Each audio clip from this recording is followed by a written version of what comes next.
안녕하세요. 사연 읽어주는 남녀입니다. 오늘도 와주셔서 감사드리며, 그럼 오늘의 사연 바로 소개해드리겠습니다.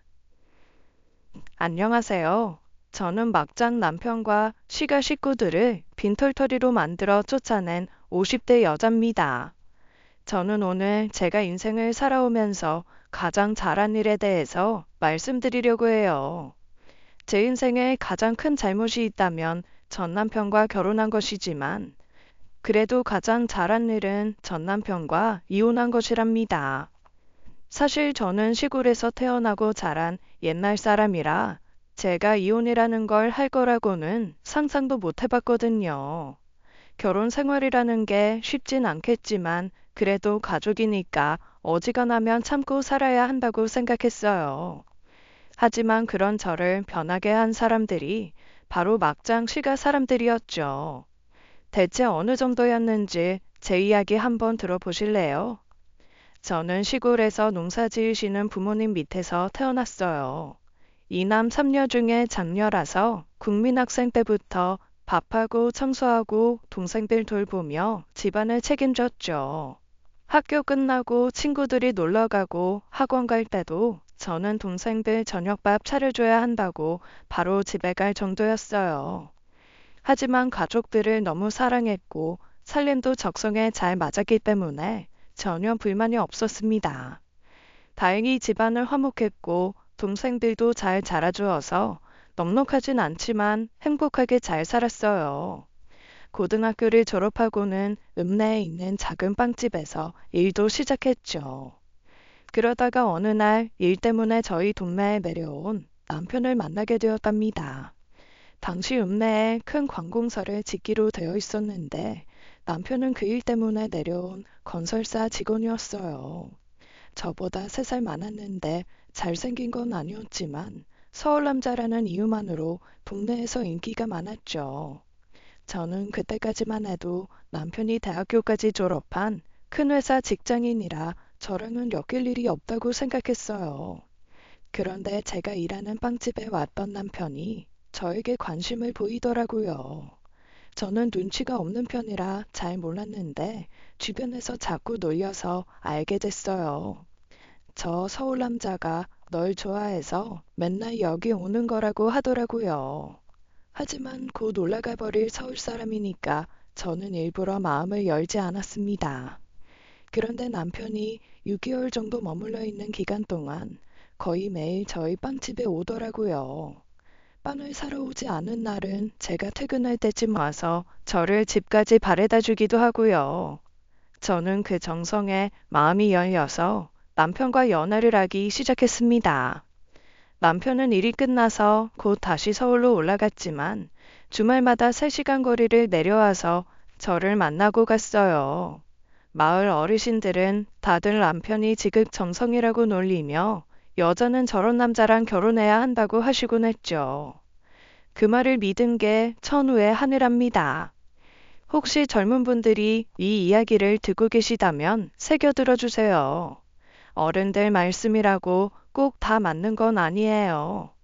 아무튼 그렇게 1년 넘게 장거리 연애를 한 저는 28살에 남편과 결혼해서 서울에 올라왔습니다. 신혼 초까지는 깨볶는다는 말처럼 정말 행복했어요. 남편이 잘해주기도 했고 말로만 들었던 서울 생활이 모든 게 신기하고 재미있었거든요.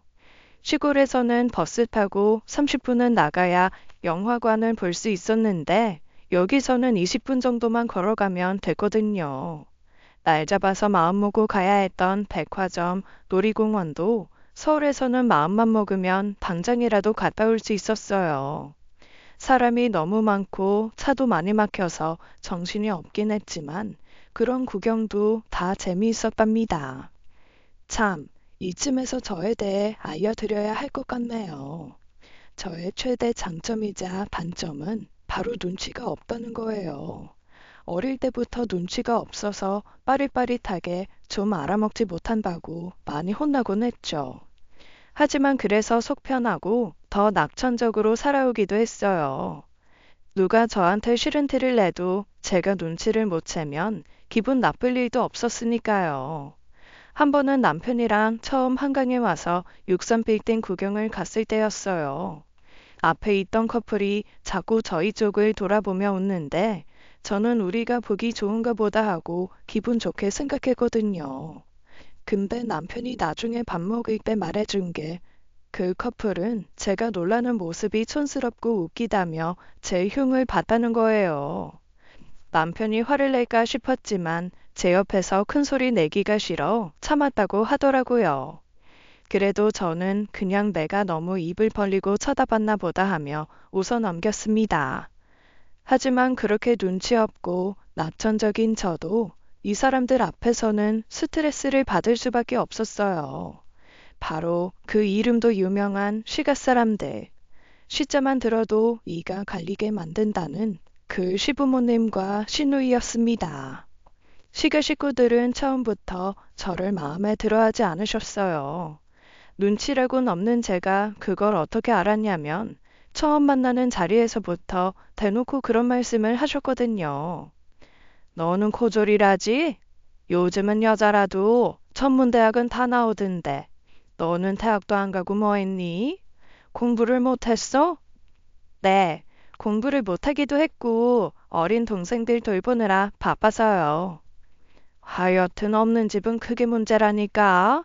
첫 딸은 살림미천이라고 그저 부려먹을 생각만 해요.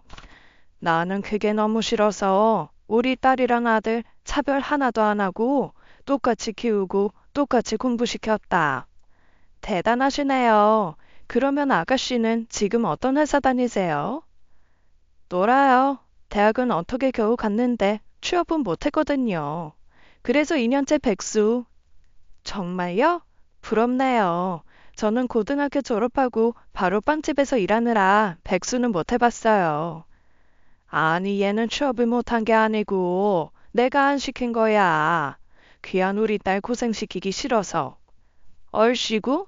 집에서 먹고 논다고 매일 그렇게 구박을 하더니. 시끄러워. 너 가만히 못 있어? 고졸도 고졸이지만 난 가진 거 없는 집이라는 게 더 마음에 걸린다. 나중에 너희 부모님이 우리 아들한테 손 벌리시는 거 아니냐? 작지만 땅도 있고 집도 있고 보험도 많이 들어놓으셨어요. 본인들 노후는 걱정 말고 너희만 잘 살면 된다고 항상 말씀하셨는걸요. 그깟 총구석 땅이랑 집 같은 게 얼마나 된다고? 나 아들한테만 홀랑 넘겨버리거나 농사 망해버리고 빚져서 비붙지 않는다는 보장 없지. 그렇게 치면 모든 사람이 마찬가지 아닌가요? 그러지 않으신다는 보장은 두 분한테도 없는 거니까요. 뭐야? 너 사람을 뭘로 보고 그런 소리를 해? 우리가 그럴 사람들로 보이냐? 저는 아버님께서 그렇게 말씀하시기에 따라한 것 뿐인데요. 그 말이 기분 나쁘다고 생각하시면 저희 부모님한테도 안 하셔야 하지 않을까요? 아하하, 맞는 말이네. 아빠가 자기 발등 찍었어. 무슨 말씀을 하셔도 제가 기죽지 않고 생글생글 웃으면서 대답하니까 분위기가 이상해지더라고요. 저는 눈치가 없어서 몰랐는데 나중에 남편한테 듣기로는 시어머니가 얘 정말 간적이라고 하셨대요. 하지만 저는 어른 말씀이라고 무조건 내내 하지 말고 아닌 건 아니라고 할 줄 알아야 한다고 배웠거든요. 그래서 저는 부모님께 배운 대로 하고 살았습니다. 결혼 후에도 시부모님과 시누이가 저를 무시하는 일은 계속됐어요. 김장을 하거나 제사를 지낼 때 자기 집안 일인데 남편과 시누이는 열애고 저 혼자 떠맡는 일이 잦았죠. 남매가 사이좋게 TV를 볼 동안 저 혼자 고군분투해야 했어요. 그래도 저는 살림을 좋아했고 당시 가정주부였기 때문에 이것도 내 일이다 생각해서 일단 군말 없이 했습니다. 하지만 잘했다 고맙다는 칭찬은커녕 돌아오는 건 언제나 냉대뿐이더라고요. 한 번은 첫 김장이 끝나고 가족들이 모여서 수육을 먹는데 시어머니께서 제 앞에만 찬밥을 턱 놓으시는 거예요. 밥통에 갓 지은 새밥이 버젓이 있는데도 말입니다. 제가 아무리 눈치가 없어도 그 정도면 일부러 차별하신 거라는 걸 알겠더라고요. 그날 집에 가는 길에 남편에게 속상하다고 이야기했지만 연애할 때는 세상 눈치 빠르던 남편은 바보가 돼버렸어요. 우리 엄마가 그러실 리가 없어. 속마음은 좋은 뜻으로 그랬을 거야. 네가 오해한 거야. 제가 시가에 대한 불평만 이야기만 하면 항상 이런 대답을 늘어놓았죠. 남자친구가 결혼하면 남편이 되는 게 아니라 남의 편이 된다는 말이 진짜더라고요. 남편의 변한 면 중에 가장 마음 상했던 건 저희 부모님께 안부 전화는커녕 생신 축하 전화도 안 드렸다는 겁니다. 결혼 전에는 저희 부모님께 친아들처럼 잘하더니 결혼 후에는 싹 변하더라고요. 부부는 일심동체라서 아내가 하면 남편도 한 거나 마찬가지라나 어쩐다나 말도 안 되는 변명만 하면서요. 처가댁은 그렇게 안 챙기면서 시가에는 자꾸 같이 가자고 하더라고요. 결혼 첫 해에는 저도 어리숙해서 꼼짝없이 당했지만 나중에는 저도 변했어요. 나를 챙겨줄 사람은 나밖에 없다는 걸 깨달았거든요. 그래서 남편이 시가에 가자고 하면 너 혼자 가서 밥 먹고 오라며 혼자 보내버렸어요. 시어머니가 찬밥을 주시면 제가 알아서 대놓고 남편한테 바꿔달라고 해서 바꿔 먹었고요.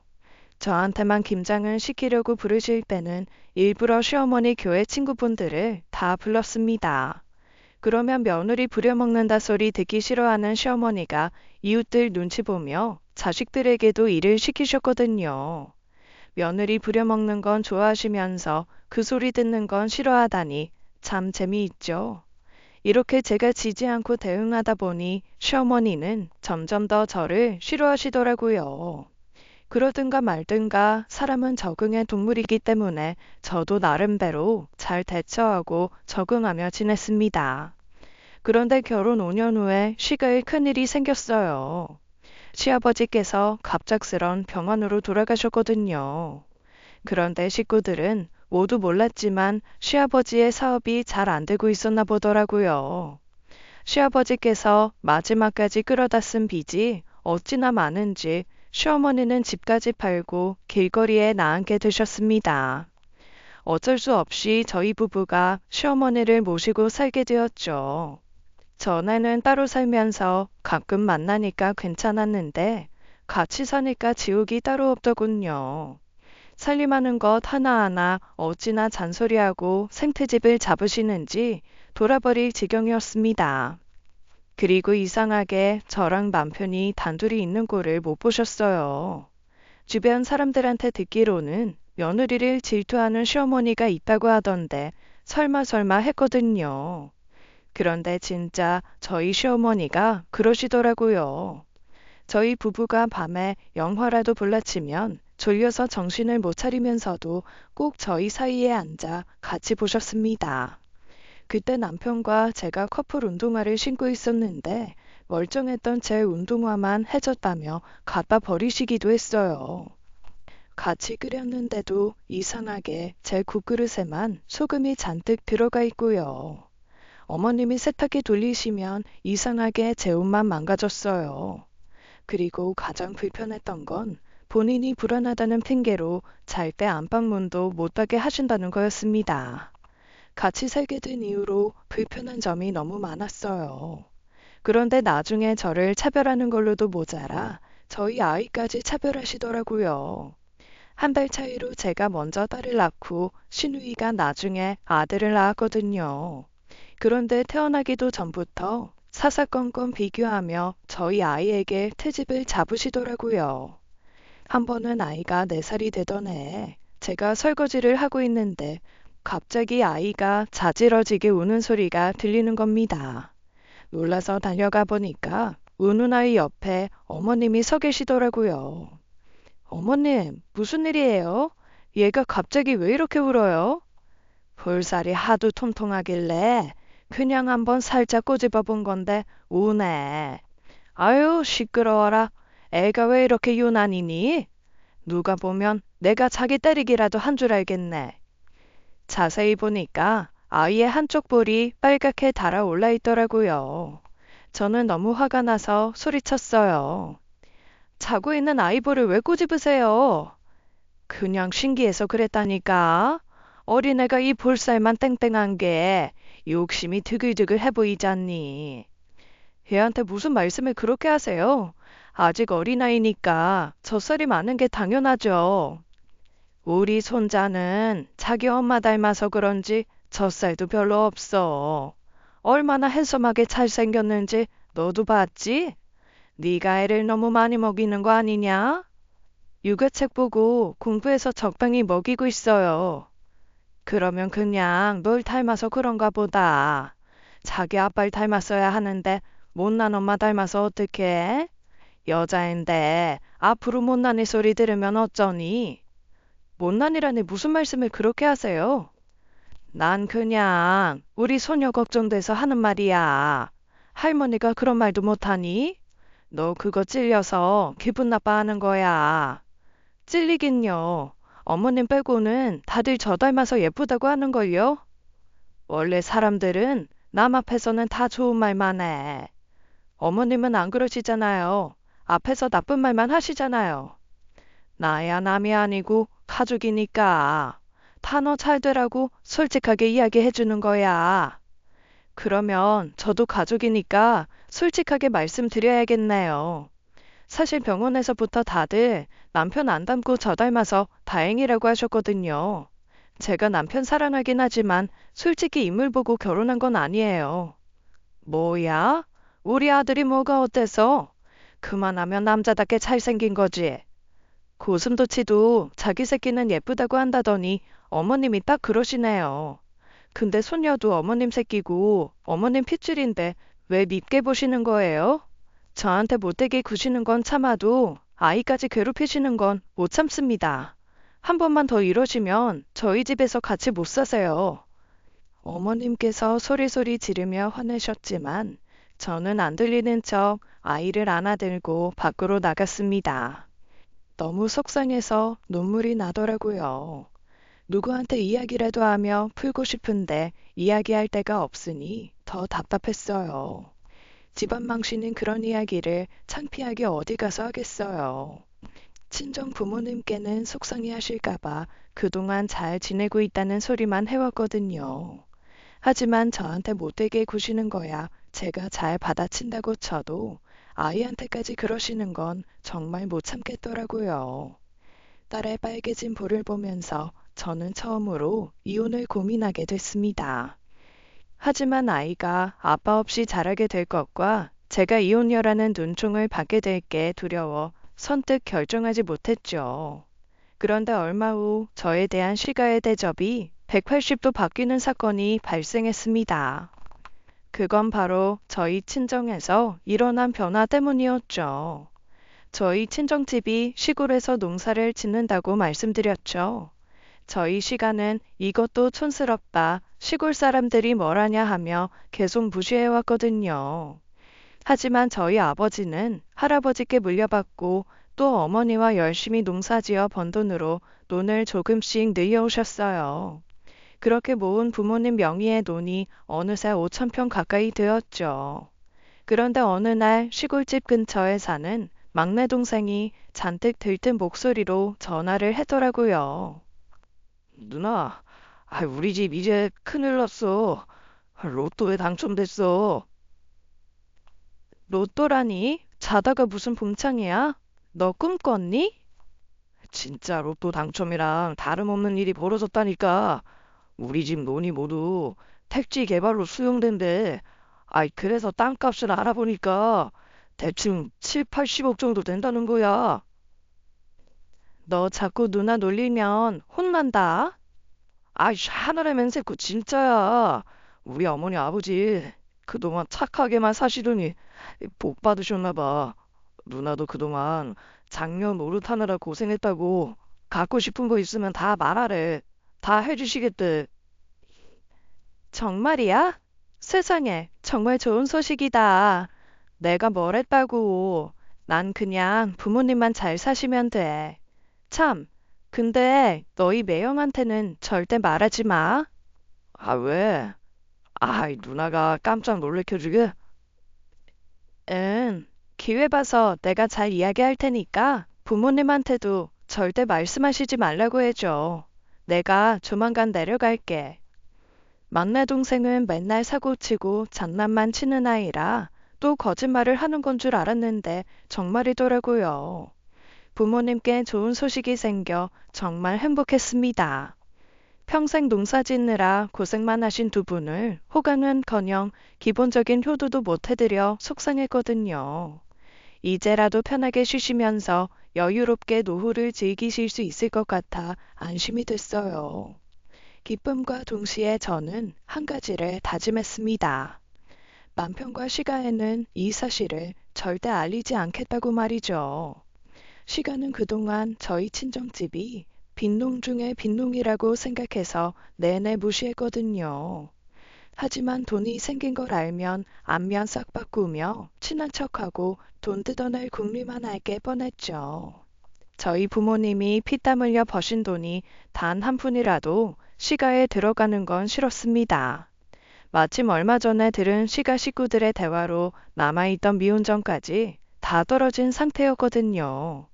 장 보려고 나갔다가 지갑을 깜빡해서 다시 들어왔는데 이런 이야기를 하고 있더라고요. 너희 처가에 연락 끊은 거 맞지? 아예 엄마가 결혼 초부터 그러라고 했잖아. 명절에 가는 거 말고는 따로 연락 안 했어. 잘했어. 노을 자리 보고 발 뻗는다고 네가 잘해주면 만만하게 보고 용돈이라도 요구할지 몰라. 우리 엄마지만 진짜 대단하다. 어떻게 그렇게 못했어? 새언니가 좀 촌스럽고 답답하긴 하지만 엄마 봉양 다 해주는데 나는 걔가 너무 싫어. 나 그냥 너희 집 가서 살까? 아니, 절대 싫어. 평생 새언니한테 떠맡기고 살아야지. 나도 엄마 쏙 빼닮아서 못됐거든. 아무튼 너는 처가에 절대 연락하면 안 돼. 노부부가 그 시골 촌구석에서 살면서 병원이나 제대로 다녔겠니?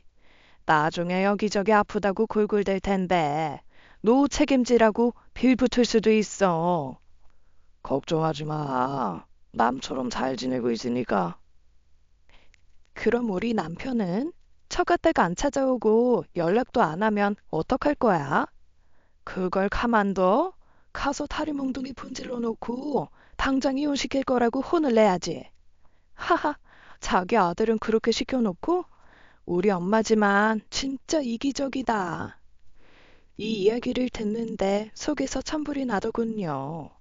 남편이 신혼 초부터 저희 친정을 모른 척 했던 게 다 시어머니가 시킨 거였다니. 온 가족이 내 뒤에서 우리 부모님을 무시하고 조롱해 왔을 걸 생각하니 피가 거꾸로 솟는 기분이었어요.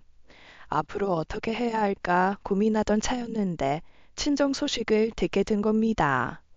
남편은 저희 집이 부자가 된 사실을 알면 절대 저를 놓아주지 않을 게 분명했으니 숨겨야 했죠. 제가 말만 안 하면 절대 모를 거라 생각했거든요. 그런데 어느 날 시누이가 저희 집에 찾아와 호들갑을 떨더라고요. 언니, 축하해요. 왜 말 안 했어요? 어떻게 그렇게 사람을 감쪽같이 속여? 그게 무슨 말이에요? 언니네 친정집 벼락부자 됐다면서요. 땅값이 엄청 올랐다는 이야기 다 들었어요. 아가씨가 그걸 어떻게 알았어요? 낱말은 새가 듣고 단말은 쥐가 듣는다는 말 몰라요? 내가 또 쥐띠거든. 대체 무슨 헛소리를 하는 거야? 얘네 친정이 부자가 됐다고? 그 시골 깡촌에 있는 집이? 그렇다니까. 우리 상견례 할 때 사돈 어른께서 어디서 농사 짓는지 말씀해 주셨잖아. 내가 땅에 관심이 많아서 기억하고 있었는데 뉴스에 그 지역 이야기가 딱 나오더라고. 그래서 아는 복덕방 언니한테 물어보니까 거기 땅 있는 사람들 지금 로또 맞은 거라던데? 아, 그래? 거기 땅이 그렇게 비싸?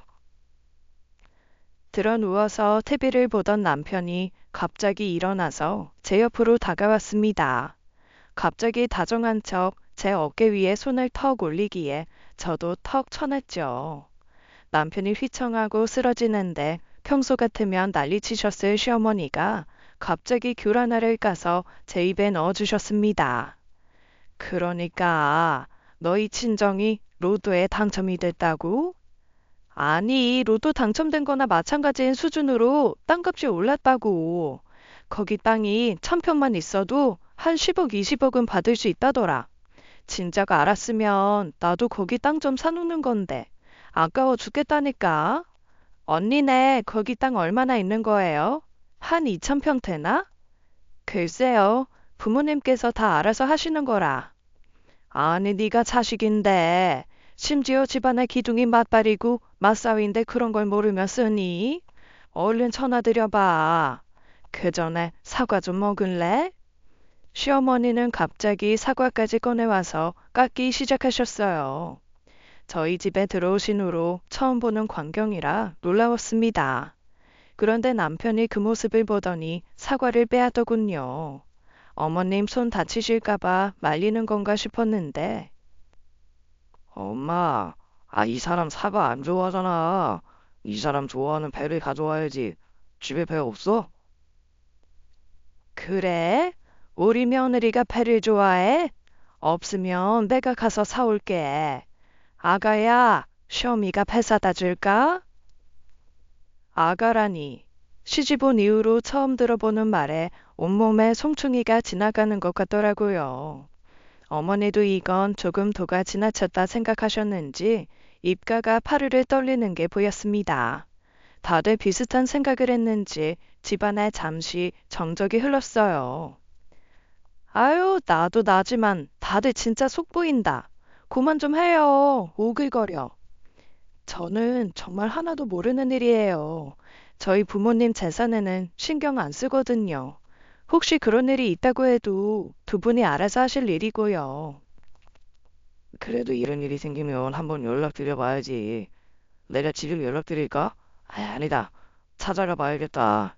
시골 분들이라서 그런 거 잘 모르실 수도 있잖아. 우리가 가서 알려드리자. 평생 전화 한 번 안 드리더니 갑자기 왜 이래? 우리 집 일은 내가 알아서 할 테니까 당신은 신경 꺼. 저는 너무 화가 나고 당황스러워서 일단 자리를 피했습니다. 신우이는 어떻게 상견례 때 들은 이야기까지 기억해서 땅값을 알아보는지 하이에나가 따로 없더군요. 역시나 돈 이야기가 나오자 확 돌변하는 시가 사람들의 모습에 소름이 끼쳤습니다. 앞으로 거머리처럼 달라붙으려 할 게 뻔한데 어떻게 해야 하나 저는 머리를 쥐어싸고 고민하기 시작했어요. 그런데 얼마 후 제가 큰 결심을 하게 되는 사건이 터졌습니다. 남편과 시어머니는 며칠간 저한테 잘 보이려고 애쓰더라고요. 괜히 잘해주고 챙겨주는 척하는데 검은 속매가 빤히 들여다보여서 정만 더 떨어지더군요. 언제까지 그러고 있나 보자 지켜보는데 며칠 후 남편이 친정에 가자고 하더라고요. 결혼 후 명절을 제외하고는 처음 있는 일이었습니다. 명절에 가는 것도 제가 며칠 전부터 어르고 달래다가 화내기까지 하며 밀어붙여야 겨우 갔거든요. 저는 마지막으로 한 번만 남편에게 기회를 줘보자는 마음으로 가면 돈 이야기는 절대 하지 말라고 신신당부했습니다. 남편이 그렇게 하겠다고 철석같이 약속해서 믿고 시골집에 내려갔죠. 저희 부부가 도착하자마자 친정 부모님께서는 버선발로 나와서 환영해 주시더라고요. 1년에 딱 2번만 내려오는 비싼 사위였으니 오죽 반가우셨겠어요. 그런데 마당에서 키우는 개 복순이가 갑자기 남편을 물어뜯을 것처럼 달려들더라고요.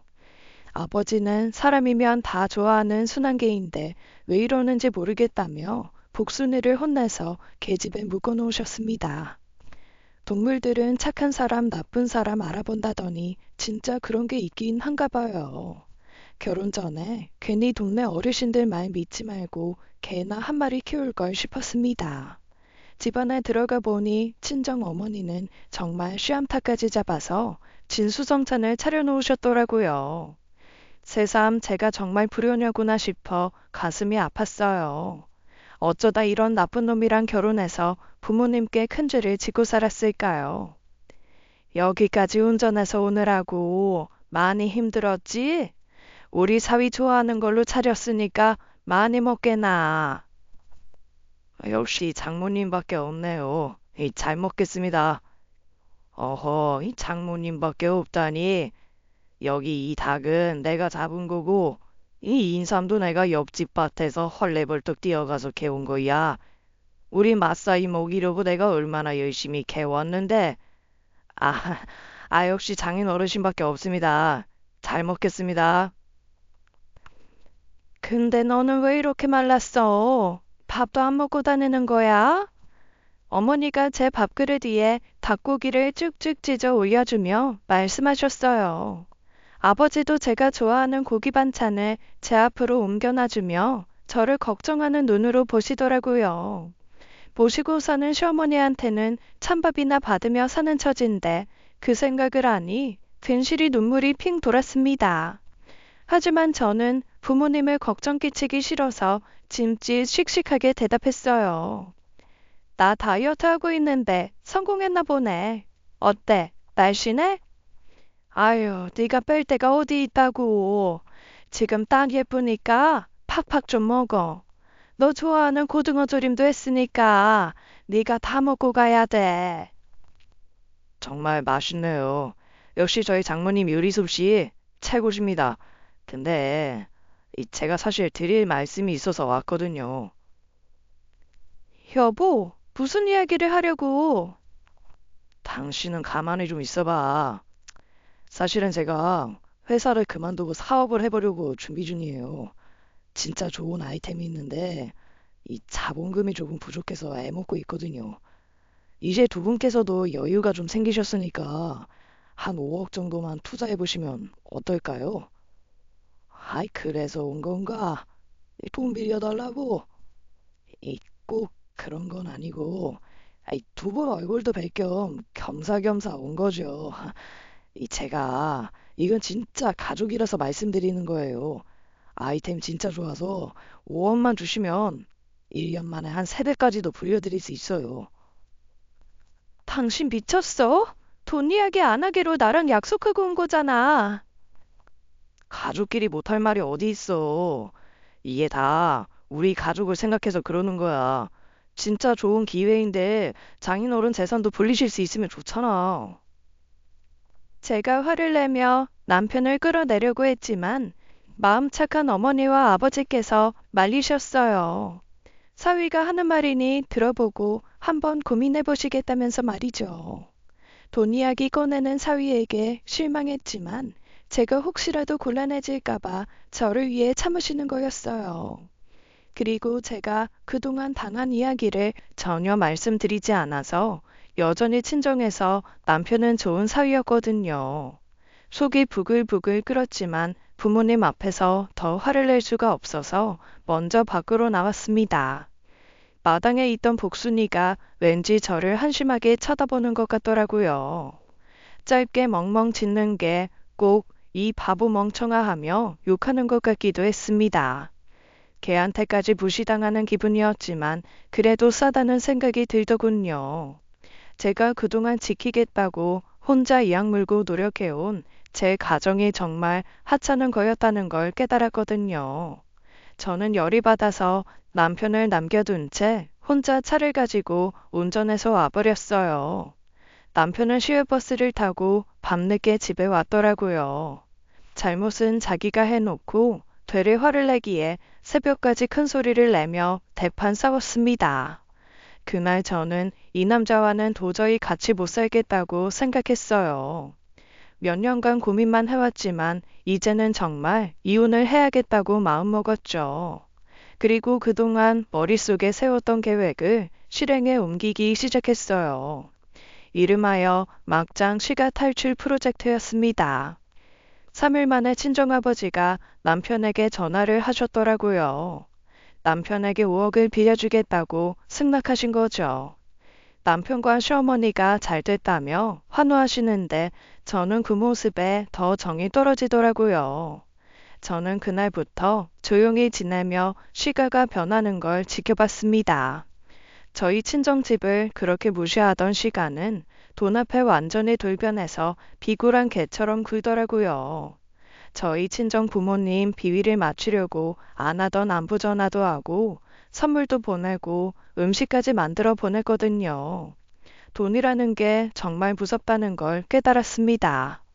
며칠 후 남편의 통장에 5억 원이 정말로 입금이 되자 그날은 축제 분위기였어요. 그러자 며칠 후 시누이가 저희 집에 찾아왔더라고요.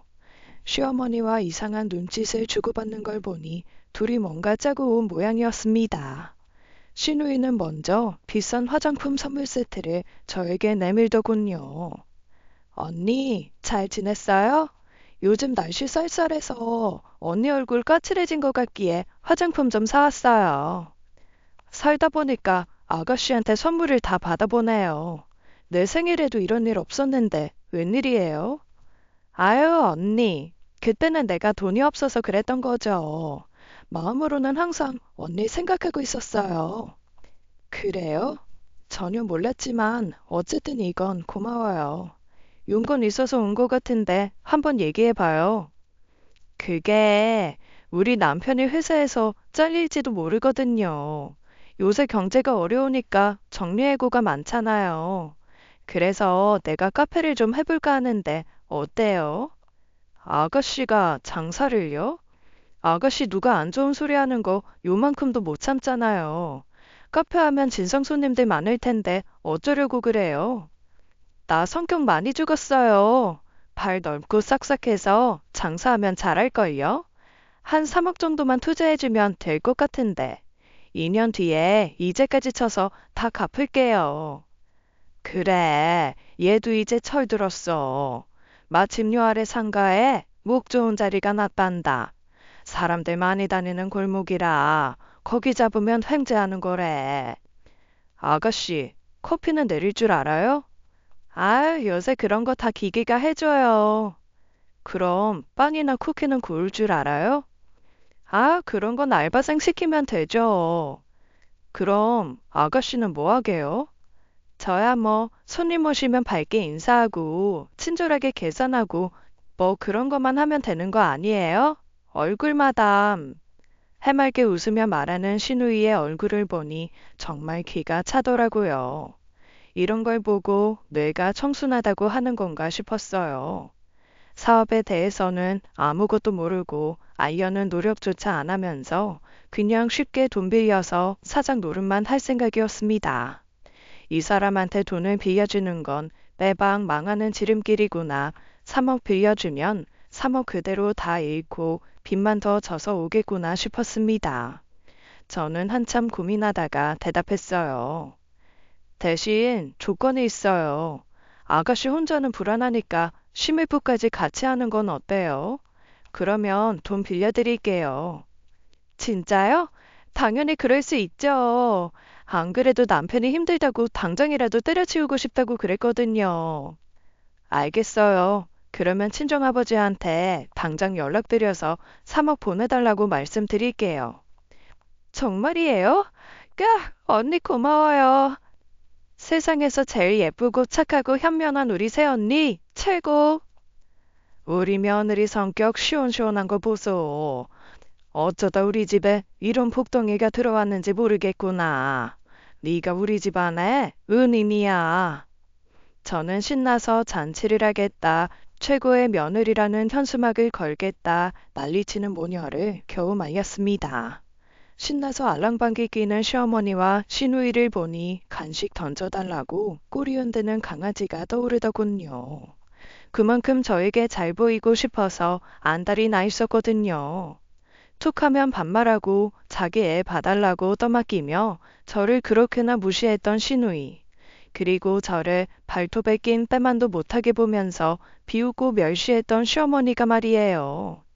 사람이 돈 앞에서 돌변하는 꼴을 보는 건 참 우스운 일이었습니다. 저는 아무것도 모르고 좋아하는 식구들을 보면서 속으로 몰래 웃었습니다. 제가 그들을 지옥행 열차에 태우는 순간이었죠. 그로부터 정확히 1년의 시간이 흘렀습니다. 저희 친정집 돈으로 시작한 남편과 시누이의 사업은 어떻게 됐냐고요. 제 예상과 달리 생각보다 훨씬 더 빨리 쫄딱 망했습니다.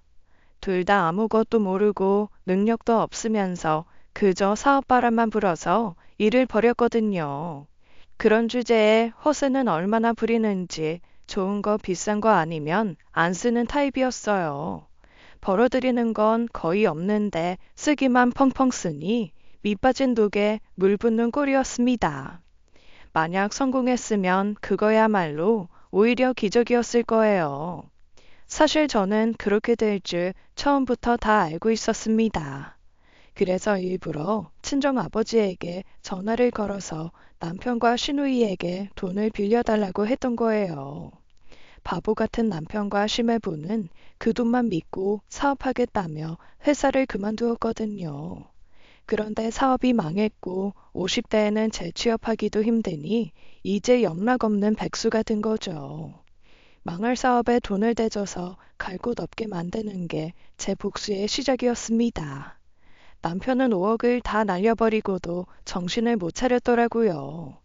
제 앞에서 무릎까지 꿇으며 제발 친정집에 연락해서 한 번만 돈을 더 빌려달라고 사정했습니다. 저는 그런 남편 앞에 서류 봉투 하나를 내밀었어요. 돈이나 단문서쯤 되는 줄 알고 신나서 봉투를 뜯어보던 남편의 얼굴이 하얗게 질리더군요. 봉투 안에는 제가 서명한 이혼 서류가 들어있었거든요. 1년 동안 제가 서랍 속에 깊숙이 간직해온 것이었습니다. 남편은 어이없는 얼굴로 저를 보며 화를 내더군요. 사업 하나 망했다고 이혼이라니. 당신 정말 너무한 거 아니야? 딱 10억만 있으면 우리 회사 다시 회생시킬 수 있다니까. 이게 진짜 마지막이야. 10억만 있으면 다 망한 회사를 다시 살릴 수 있다고? 아니, 5억 다 날려버린 것처럼 10억까지 다 날려버리시겠지. 너 대체 남편을 뭘로 보는 거야? 나 진짜 할 수 있어. 나를 위해서 이러냐? 다 우리 가족을 위해서 이러는 거야. 아, 우리 가족을 위해서였구나. 그렇게 가족을 생각해서 바람이나 피우고 다녔구나. 그래, 뭐? 뭐라고? 아니, 당신 지금 뭐라고 그랬어? 바람? 바람이라니? 내 아들이 그러고 다닐 리가 없다. 지 아빠가 남봉꾼이라 내가 평생 고생하는 걸 봐왔는데 절대 그럴 리 없어. 어머님은 남편한테 그렇게 당하시고도 믿을 게 없어서 남자를 또 믿으세요? 어머님 아들도 아버님이랑 똑같아요. 신우이 친구 미영 씨랑 바람 피운 지 1년도 넘었거든요. 이 형이 말하는 거야? 당신 그거 다 오해야. 미영이는 그냥 남편 죽고 혼자 애 키우며 사는 거 힘들어하기에 좀 도와준 것뿐이야. 내 동생 친구니까. 내 아들이 아니라잖아. 애가 착해서 불쌍한 사람 보면 지나치지 못해서 그래. 너는 왜 증거도 없이 생사람을 잡고 그러니? 증거가 왜 없겠어요. 그 증거 모으느라 제가 1년이나 이런 남자랑 같이 살았는데요. 당신은 정말 꼭꼭 숨기려고 노력했더라? 상간녀가 누군지 안지는 꽤 됐는데 증거를 모으는 게 오래 걸렸어. 그 여자를 격리로 취직시켜서 사무실 안에서 주로 만나니까 사진 찍기가 어렵더라고. 그래도 이제 방심했는지 그 여자 집에 아예 살림을 차렸던데? 저는 흥신소를 통해 모은 증거 자료들을 남편 앞에 하나씩 보여줬어요. 남편과 상간녀가 차 안에서 키스를 하는 모습, 저녁에 그 집에 들어갔다가 새벽에 나오는 모습 등이 찍혀 있었죠. 그리고 남편이 그 여자에게 월급 명목 외에도 수시로 돈을 보낸 통장 거래 내역까지도요. 그걸 확인한 시어머니의 얼굴이 새파랗게 질리더군요. 시어머니는 결혼 생활하는 30년 넘게 시아버지가 다른 여자들 만나는 걸 겪어오셨거든요. 그래서 자식들한테 다 해도 불륜만은 절대 안 된다. 절대 그렇게 살지 마라. 신신당부해 오셨습니다. 그런데 믿었던 자기 아들이 자기 남편이랑 똑같은 놈이라는 걸 알게 됐으니 실망이 크셨을 거예요. 남편은 확실한 증거 자료들을 보고는 어안이 벙벙한 표정이었습니다. 사실 저는 남편의 불륜 사실을 1년 전부터 알고 있었거든요. 그건 바로 남편과 같이 친정에 갔다가 화가 나서 먼저 돌아온 길이었어요. 휴게소에 들려서 커피를 마시며 잠시 쉬는데 메시지가 하나 들어왔습니다. 미영아, 네가 우리 오빠한테 부탁 좀 해줘. 나도 3억만 빌려달라고. 오빠는 네 애교 한 번이면 다 넘어가잖아. 내 덕분에 우리 오빠 만났으니까 은혜 꼭 갚아. 그건 바로 아가씨가 남편과 불륜 관계에 있는 자기 친구한테 보낼 메시지를 저한테 잘못 보낸 거였어요. 뒤늦게 자기 실수를 알았는지 서둘러 메시지를 지웠지만 저는 이미 미리 보기 창에 뜬 메시지를 확인한 뒤였습니다. 미영이라는 사람은 아가씨와 가장 친한 친구로 시가에도 가끔 놀러와서 저도 얼굴을 아는 사람이었어요. 몇 년 전에 이혼해서 혼자 아이를 키우고 있는데 예전에 저처럼 순진한 얼굴에 착해 보이는 아가씨였습니다. 그런 사람이 남편과 불륜을 저지르고 있었다니.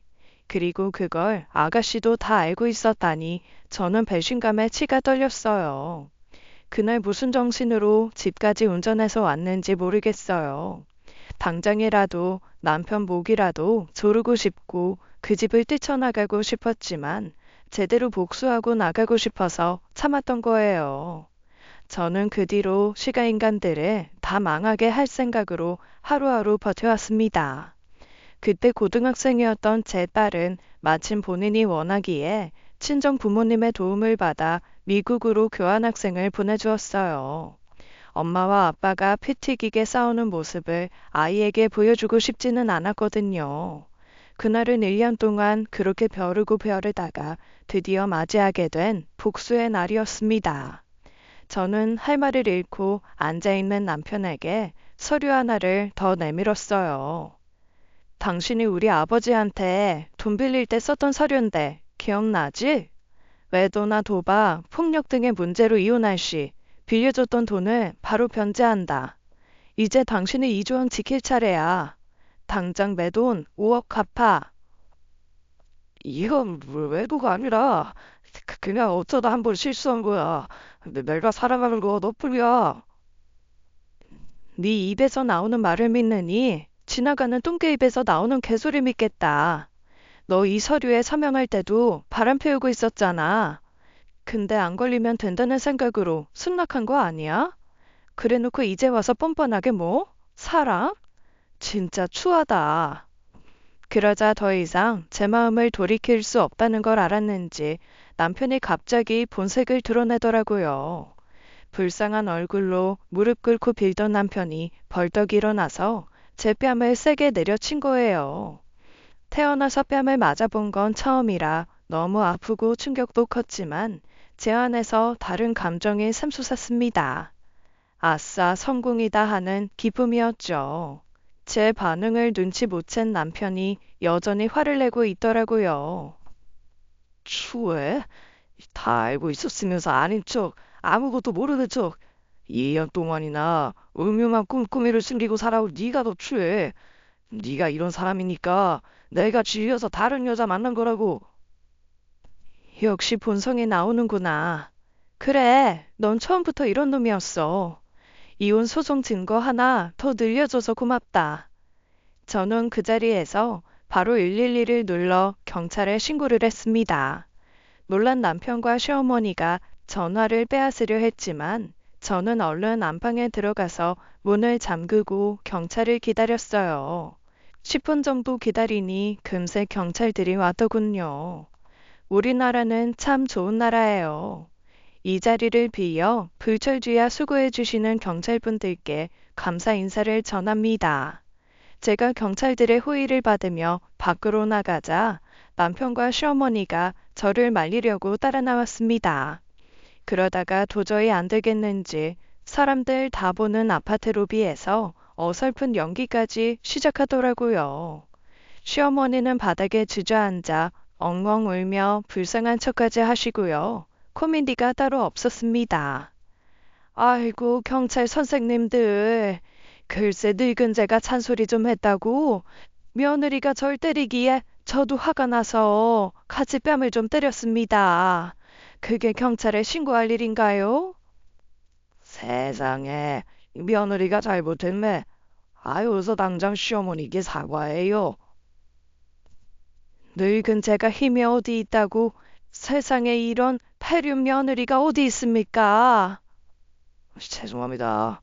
제가 아내를 잘 말렸어야 하는데, 이게 다 제 부덕의 소치입니다. 자기가 먼저 때려놓고 되려 시어머니를 신고했단 말이야? 뭐 저런 파렴치한 며느리가 다 있어? 지나가던 사람들이 편을 들어주자 시어머니는 더 신이 나서 꺼이꺼이 우시더라고요. 경찰들이 어떻게 하냐는 듯이 저를 빤히 보기에 저는 어쩔 수 없이 휴대폰에 녹음한 것을 그 자리에서 틀었습니다. 싸움 당시 남편과 제가 나누던 대화, 그 사이에 들리는 뺨 때리는 소리까지 모든 게 다 녹음되어 있었죠. 녹음된 내용을 들은 사람들이 다 놀라고 웅성거리며 시어머니와 남편을 비난하기 시작했습니다. 거짓말을 들킨 남편과 시어머니는 얼굴이 새빨개지더라고요. 아니, 그게 말입니다. 제가 일부러 거짓말 한 것은 아니고요. 뭐야, 남편이 때려놓고 어머니까지 가세해서 같이 거짓말한 거야? 이거 완전 모자 사기단 아니야? 아유, 어서 당장 아내분한테 사과해요. 자기가 바람까지 피운 주제에 뭘 잘했다고 아내를 때려? 뭐 저런 파렴치한 남자가 다 있어? 저는 정말 처음부터 그럴 생각은 아니었거든요. 그냥 나중에 이혼 소송을 하게 되면 필요할 것 같아 녹음했던 건데 거짓말쟁이 모자 때문에 본의 아니게 남편과 시어머니의 실체를 온 동네에 까발리게 되었죠. 하지만 그렇게 되니까 속이 다 시원하더라고요. 시어머니는 거기 오래 사신 데다가 큰 교회에 집사라서 동네에 모르는 사람이 없었거든요. 밖에서는 사람 좋은 척하고 다니셨는데 다 들통나서 아마 다음 날부터 얼굴 들고 다니기 힘드셨을 거예요. 저는 사람들의 응원 소리를 들으며 경찰차를 타고 병원에 가서 진단서를 끊고 남편을 폭행으로 고소했습니다. 물론 이혼 소송과 상간녀를 상대로 한 위자료 청구 소송도 함께 진행했죠. 모든 일은 일사천리로 진행되었어요. 남편과 시누이에게 곧바로 채권 반환 소송까지 걸었죠. 남편이 불륜을 저질렀으니 남편에게 빌려준 돈 5억과 시누이에게 빌려준 돈 3억까지 바로 반환하라는 것이었어요. 변호사를 통해 알아보니 남편 명의의 집이 경매 이후 5억 정도가 남고 시누이 집은 3억 정도 남을 거라고 하더라고요. 그래서 두 사람의 전 재산을 다 빼앗으려고 계획한 거죠. 남편과 시누이는 물론 시어머니 시매부까지 매일같이 저에게 빌고 애원했지만 저는 그들을 용서하지 않았어요. 결국 저는 반환 청구 소송에서 승소해서 두 사람의 집을 다 경매에 넘겨버렸습니다. 사업 실패 후 남은 재산이라고는 집뿐이었던 남편과 시누이는 집을 경매로 매각당하고 빈몸으로 쫓겨났죠. 저는 그렇게 빌려줬던 돈 5억과 3억을 무사히 돌려받을 수 있었습니다. 이혼 소송과 위자료 청구 소송도 당연히 제가 다 이겼죠. 남편에게 남은 돈이 없어 재산 분할까진 못했지만 대신 상간녀에게 위자료를 받아서 채울 수 있었어요. 저는 그렇게 남편과 시누이, 상간녀까지 모두를 빈털터리로 만들며 통쾌하게 복수를 끝냈습니다. 모든 게 끝난 후 남은 건 딸에 대한 걱정뿐이었어요. 남편이 저한테는 원수이지만 딸에게는 하나밖에 없는 아빠였으니까요. 하지만 다행히도 딸은 제 이야기를 듣고는 저를 이해해주고 또 위로해 주었습니다. 딸도 제가 빨리 이혼하기를 바랐다고 말해주어서 정말 고맙고 안심이 되더라고요. 제가 남편 복은 없어도 자식 복은 있죠. 그렇게 이혼한 지 벌써 3년이 흘렀네요. 하기 전엔 이런저런 걱정이 많이 됐지만 막상 이혼을 하니 단점은 하나도 없이 온통 장점뿐이었어요. 남편과 시가 스트레스 없이 오로지 저만 신경 쓰고 사는 인생은 정말 편하고 행복한 거더라고요. 저는 지금 딸과 함께 미국에서 잘 지내고 있습니다. 부모님 도움으로 반찬 가게를 열었는데 그게 아주 잘 돼서 체인점까지 냈어요. 사업 욕심은 남편한테 있었는데 정작 성공한 건 저라는 걸 생각하면 지금도 웃음이 나네요. 20여 년의 결혼 생활이 힘들기는 했지만 그래도 저에게는 큰 교훈을 준 것 같아요. 인생에 있어서 최고 가치로 두어야 할 것은 오직 나의 행복이라는 걸 절실하게 깨달았거든요. 그래서 앞으로도 저희 행복을 위해 열심히 살아보려고 합니다. 지금까지 제 이야기 재미있으셨나요? 듣고 계신 모든 분들도 자신의 행복을 찾으시길 바라며 여기서 글을 마칠게요. 제 이야기 들어주셔서 감사합니다. 지금까지 사연 읽어주는 남녀였습니다. 끝까지 시청해주신 여러분 감사드리며 저희는 다음 사연으로 돌아올게요. 감사합니다.